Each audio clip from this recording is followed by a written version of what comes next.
ಹೆಂಗ್ ಹೇಳಿ ಮಗ ನೆಕ್ಸ್ಟ್ ಲೆವೆಲ್ ಅಲ್ವಾ ಅದೇನಿದು ಪವರ್ ಅಲ್ಲ 23 ವರ್ಷ ಆದ್ಮೇಲೆ ಮತ್ತೆ ರಿಲೀಸ್ ಮಾಡ್ತಾವ್ರೆ ಅಪ್ಪು ಮೂವಿನ ಹೇಗೆ ಅನಿಸ್ತು ಮಗ ನಾನು ನೆಕ್ಸ್ಟ್ ಲೆವೆಲ್ ಅಲ್ಲಿ ಯಂಗ್ ಅಂಡ್ ಎನರ್ಜೆಟಿಕ್ ಆಗಿದ್ದೆ ನಾನು ಅವಾಗ ಓಕೆ ಇವಾಗ ಆ ಟೈಮಲ್ಲಿ ನೋಡಿ ಸಿನಿಮಾ ತುಂಬಾ ಖುಷಿ ಕೊಡ್ತು ಅವತ್ತು ನೋಡಿದ್ ಹೆಂಗ್ ಫೀಲ್ ಇತ್ತು ಅದೇ ತರ ಇದೆ ಇವತ್ತು ಅದೇ ಝೂಮಲ್ಲಿ ನಾನು ಇದ್ದೀನಿ but end of the day bad luck ನಮ್ ಎಷ್ಟು ಮಿಸ್ ಮಾಡ್ಕೊಂತ ಇದ್ರ ಅಪ್ಪು ಅವ್ರನ್ನ ತುಂಬಾನೇ ಹೇಳಕ್ಕಾಗಲ್ಲ ಅದನ್ನ ಓಕೆ ಡನ್ ಎಮೋಷನಲ್ ಆಗ್ಬೇಕು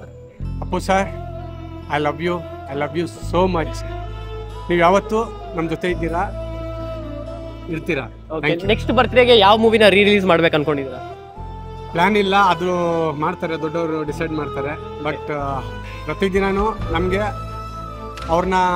ಎಲ್ಲ ಜಾಗದಲ್ಲಿ ನೋಡ್ತಾನೆ ಇರ್ತೀವಿ ಸಿನಿಮಾಲೇ ಅಂತಲ್ಲ ಸೊ ಅವ್ರು ನಮ್ಮ ಜೊತೆ ನಮ್ಮಲ್ಲಿ ಅಡ್ಕ ಆಗಿದ್ದಾರೆ ಅಂತ ಹೇಳ್ತಾರೆ ಬಾಸ್ ಥ್ಯಾಂಕ್ ಯು